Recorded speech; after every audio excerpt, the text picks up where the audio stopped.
Lebih 100 rumah sementara bakal ditawarkan kepada mangsa insiden letupan paip gas bawah tanah di Putra Heights. Menteri Besar Selangor Amiruddin Syahari berkata, tawaran itu dibuat menerusi skim Smart Sewa Selangor dengan sebahagian kadar sewaan akan ditanggung kerajaan.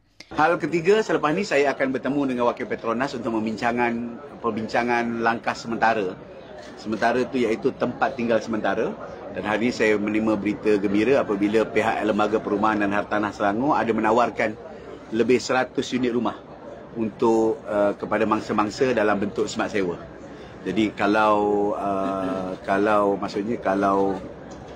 semuanya berjalan dengan baik, dalam tempoh seminggu, 2 minggu lagi kita boleh tempatkan mereka ini di rumah yang ditawarkan oleh Airbnb dan juga di smart sewa.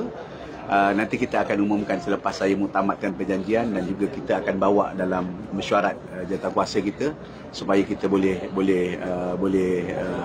mengurangkan tekanan kepada penduduk-penduduk yang terpaksa berhimpit di PPS ataupun pusat penempatan sementara ini.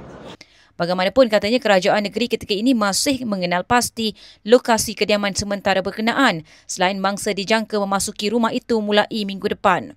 Beliau yang juga ahli Dewan Undangan Negeri Adun Sungai Tua berkata, kumpulan kedua yang akan dibenar pulang itu membabitkan baki daripada 115 rumah yang dikenal pasti selamat untuk diduduki semula.